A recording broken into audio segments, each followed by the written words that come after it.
అలా ఓ అఫీషియల్ మీటింగులో వీరిద్దరూ కలుసుకున్నారు. అప్పుడు ఇద్దరూ హాయ్ హాయ్ అని పరిచయం చేసుకుని వెళ్ళిపోయారు. ఆ తర్వాత ఇద్దరూ మాట్లాడుకోవటం మొదలుపెట్టారు. అది కాస్త ప్రేమగా మారటంతో పెళ్లి చేసుకోవాలని డిసైడయ్యారు. ఇద్దరి ఇళ్లల్లో లవ్ మ్యాటర్ చెబితే మీ పెళ్లికి మేమెందుకడ్డు చెబుతాం అని ఆనందంగా దగ్గరుండి పెళ్లి చేసేశారు. పేదలకు సాధ్యమైనంత సేవ చేయాలన్నదే ధాత్రిరెడ్డి, కిషోర్ ఆలోచన. అదే వారిద్దరినీ ఒకటి చేసింది. ఇక భార్యాభర్తలు కావటంతో ఎక్కడికైనా నో చెప్పకుండా వెళ్లేవారు.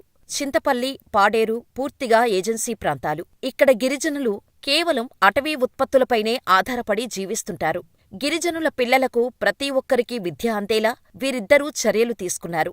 పిల్లలను పాఠశాలలకు తప్పనిసరిగా పంపించే విధంగా తల్లిదండ్రులను ఒప్పించారు. అలా గిరిజనులతో కలిసిపోయి వారి సమస్యలను తెలుసుకొని వారి పరిధి దాటి మరీ సాయం చేయటం స్టార్ట్ చేశారు ఈ దంపతులు. ఏజెన్సీ ప్రాంతాలు ఎలా ఉంటాయో ప్రత్యేకంగా చెప్పనవసరం లేదు. రోడ్లు సరిగ్గా ఉండవు. ఎవరికైనా హెల్త్ ప్రాబ్లమొస్తే మనుషులే మెయిన్ రోడ్డు వరకు మోసుకురావాల్సిన పరిస్థితి ఉంటుంది. ఇక అటువంటి చోట డాక్టర్స్ పనిచేయాలంటేనే భయపడతారు. ఎటువంటి సౌకర్యాలు ఉండవని అక్కడ పనిచేయటానికి ముందుకురారు. దీనిపైన దృష్టి పెట్టారు ధాత్రి.